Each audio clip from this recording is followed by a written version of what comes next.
அப்பா என்னங்க யோசிச்சு பார்த்தா ரொம்ப நாள் ஆன மாதிரி இருக்குது பாட்காஸ்ட் போட்டு. ஆக்சுவலி அதுதான் உண்மை, போட்டு ரொம்ப நாள் ஆச்சு தான். பட் ஏன் இவ்வளோ நாளாக போடலன்னா, பேசிக்காக எனக்கு இங்கே மும்பை வந்து செட்டாக இருக்குது, அது எல்லாத்துக்குமே கொஞ்சம் டைம் ஆச்சு. நான் இந்த எக்ஸ்கியூஸ் போனேன், எல்லாத்துலேயுமே சொன்னேன். பட் இருந்தாலுமே எனக்கு வந்து அந்த ஒரு முழு மனசாக வந்து பாட்காஸ்ட் போடணும் அப்படின்ற ஒரு மைண்டுன்றது வராமலே இருந்துச்சு. பட் சரி அப்படின்னு சொல்லிட்டு இந்த நிறையா விஷயங்கள் எப்படி இங்கே வந்து செட்டிலாக இருக்கலாம், அப்படியே கொஞ்சம் டைம் ஆகிட்டு இருந்துச்சு. ஸோ என்னடா பண்ணுறதுன்னு அந்த ஒரு அலைச்சல்லே இருந்தனால சரி ஒரு ஹாஃப் ஹார்ட்டடாக இதை பண்ண வேணாம் பாட்காஸ்ட்டை அப்படின்ற மாதிரி இருந்துச்சு. அப்புறம் எனக்குமே வந்து நான் இதுக்கு முன்னாடி பண்ணது எல்லாமே வந்து ஏனோ தானான்னு பண்ணுற மாதிரியே இருந்துச்சு. அதாவது எப்படி சொல்கிறது, ஒரு சீரீஸ் லான்ச் பண்ணால் அதை கண்டினியூ பண்ணாமல் அடுத்தடுத்து போகிற மாதிரி இருந்துச்சு. ஸோ சரி ஒரு பிரேக் எடுத்து நம்ம அப்படியே வந்து கொஞ்சம் இங்கே இருக்க சார்ட் அவுட் பண்ணிட்டு அப்புறம் பாட்காஸ்ட் என்ன பண்ணலாம் அப்படின்னு ஒரு முழுமையான பிளானிங் பண்ணிவிட்டு சரி அப்படியே ரிட்டன் வரலாம் அப்படின்றக்காக தான் ஆக்சுவலி இந்த பிரேக். ஆனால் எனக்கு இது ரொம்ப கில்ட்டியாக தான் இருந்துச்சு இவ்வளோ நாளாக. என்னடா இது இவ்வளோ நாள் ஒரு பாட்காஸ்ட் பண்ணாமல் இருக்கமே, நம்ம ஒரு வேறு இருக்கிற அந்த 15 பேருக்கு நேர்மையாக இருக்கும்னு சொல்லியே இப்போ நேர்மையாக இல்லாமல் போயிட்டோமேன்ற ஒரு சோகம்லாம் இருந்துகிட்டே தான் இருந்துச்சு. பட் நம்ம பாட்காஸ்ட்டில் ஒரு எபிசோடே போட்டிருக்கேன், it's okay to take a பிரேக்குன்ட்டு. அந்த எபிசோடு இல்லாமல் பல எபிசோட்லேயும் நம்ம சொல்லியிருக்கேன் it's okay to take a பிரேக்குன்னு. அதை நம்மளே ஃபாலோ பண்ணாமல் இருந்தால் நல்லா இருக்குமா? So here I am back with It's Just Another Podcast.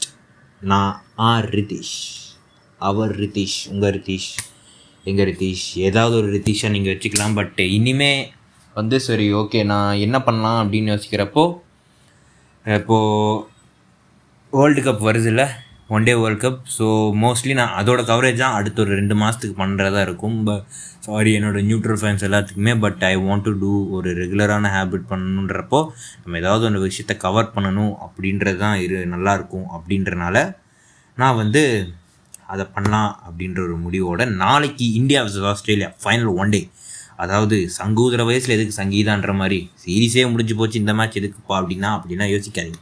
நாளைக்கு ஆக்சுவலி ரொம்ப முக்கியமான மேட்ச். ஃபுல் ஸ்ட்ரென்த் ஸ்குவாடோட இந்தியா விளையாட போகிறாங்க. ஹர்திக் பாண்டியா இல்லை, அக்ஷர் பட்டேல் இல்லைன்னு சொல்லலாம் நீங்கள். பட் இருந்தாலும் ஓரளவுக்கு ஆல்மோஸ்ட் இந்த வேர்ல்டு கப் டீம் வந்து இதுதான், இந்த 11 தான் இருக்குன்ற மாதிரி ஒரு 11ஓட தான் நாளைக்கு விளையாட போகிறாங்க. ஆஸ்திரேலியாவுமே ஸ்டார்க் திரும்பி வந்துடுவார், மேக்ஸ்வெல் திரும்பி வந்துடுவார், அவர் வந்துடுவார், இவர் வந்துடுவார் அப்படின்னு சொல்லிட்டு பல பேர் வந்துடுவாங்கன்ற மாதிரி தான் சொல்லிகிட்டு இருக்காங்க. ஸோ நாளைக்கு ஒன் டேலேருந்து நம்ம கவரப் ஆரம்பிச்சு இந்த வேர்ல்டு கப்பில் மோஸ்ட்லி இந்தியா மேட்ச் எல்லாமே நான் பண்ணிடுவேன். அது இல்லாமல் இந்த முக்கியமான இந்த England vs Australia, Netherlands vs Sri Lanka, இது முக்கியமான மேட்ச் என்னன்னா எல்லாமே முக்கியமான மேட்ச் தான். பட் இருந்தாலும் எல்லா மேட்சும் என்னால் பண்ண முடியாதுன்றனால இந்தியா மேட்சஸ் அப்புறம் மார்க்கியூ மேட்சஸ் மோஸ்ட்லி பண்ணுவேன். ஃபர்ஸ்ட் மேட்ச் எப்படி இருந்தாலும் பண்ணுவேன். ஸோ போன வருஷம் ஃபைனலோட ரிப்பீட் நியூசிலாந்து vs இங்கிலாந்து. இன்னொன்று நான் டிக்கெட் வாங்க ரொம்ப ட்ரை பண்ணேன். சரி நேரில் போய் அந்த எக்ஸ்பீரியன்ஸ்லாம் எப்படி இருந்துச்சுன்னா அது ஒரு பாட்காஸ்ட்டே போடலாமே அப்படின்றது எல்லாத்தையும்.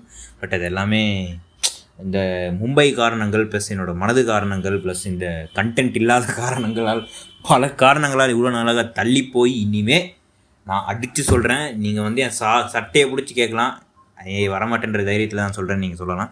பட் இருந்தாலும் நீங்கள் என் சட்டையை பிடிச்சி கேட்கலாம். இனிமேல் நான் வந்து பாட்காஸ்ட் வந்து ரெகுலராக போடலன்னா. ஸோ அடுத்த 2 மாதங்களுக்கு இந்திய கிரிக்கெட் மட்டும் இல்லாமல் உலக கிரிக்கெட் உலகக்கோப்பையை இங்கே நம்ம இட்ஸ் ஜஸ்ட் அனதர் பாட்காஸ்ட்டில் கவர் பண்ணுறதுக்கு நான் பெருமிதம் கொள்வது ரித்தீஷ். ஸோ நாளைக்கு இந்தியா vs ஆஸ்திரேலியா மேட்ச் முடிஞ்சக்கப்புறம் சந்திப்போம். It is just another podcast with me Ritheesh. அது வரைக்கும் tata, take care, bye bye.